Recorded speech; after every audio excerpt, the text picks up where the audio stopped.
नमस्कार. मी देवळगावचा शेतकरी अशोक कृष्णा पाटील राहणार देवाळी.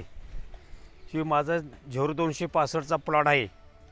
खोडवा तुटून गेल्यानंतर मी झेरू 265ला खोडव्याला फोडून टाकलं आणि परत पाणी पाजून मी गोकुळचं रूट कार हे दोन्ही बाजूनं खोडव्याच्या आळवणी केलेली आहे मी.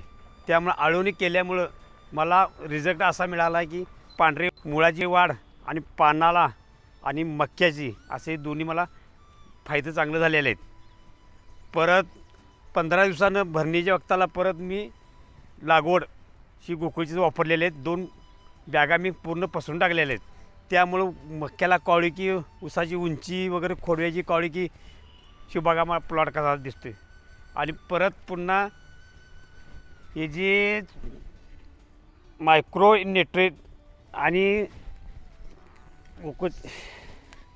गोमॅक्स हे दोन्ही मिक्स करून 15 दिवसाला फवारणी मी करतो आहे. त्यामुळं मला पानाची उंची आणि पानाची रुंदी आणि मक्याची रुंदी ही भरपूर मला मिळालेली आहे त्याच्यापासून. त्यामुळं पिकाला वगैरे वाढ वगैरे भरपूर, पांढऱ्या मुळाची वाढ भरपूर, मर कुठं नाही. गोकुळच्या औषधामुळे लागवडीमुळे भरपूर मला फायदा आलेला आहे. आता हे तुम्ही मला वापरायला म्हणजे बरं वाटते. नमस्कार, माझं नाव राहुल सदाशिव पाटील, गाव देवाळे. मी गोकुळची सेंद्रिय खतं वापरून आमचा मक्का शेतात महामक्का केलेला आहे. पहिल्या पाण्यावर आम्ही हे आळवणी दिलेले आहे. त्यानंतर दुसऱ्या पाण्याच्या पाजल्यानंतर हे फॉस्फरो वलीवर खत टाकलेलं आहे. त्यानंतर 1 महिन्याच्या गॅपनंतर ही 2 औषधांची फवारणी केलेली आहे. तुम्ही बघू शकता जी उंची जी आता इथं उंची 10 फूट दिसते, पण आतल्या बाजूला जवळपास 12 ते 13 फूट उंची आहे. तिथं आपण आता जाऊ पण शकत नाही, इतका दाट इथं मक्का आलेला आहे आपला. मी गोकुळची उत्पादन वापरून हा मक्का केलेला आहे. 1 नंबर रिझल्ट आहे आणि तुम्ही पण सर्वांनी वापरा.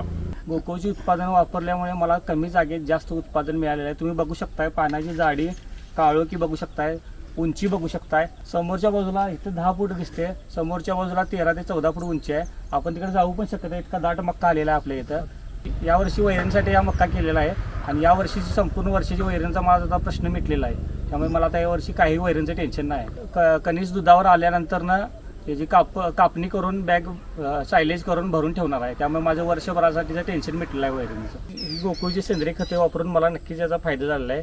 तुम्ही पण वापरून बघा, नक्कीच तुम्हाला याचा फरक कळेल.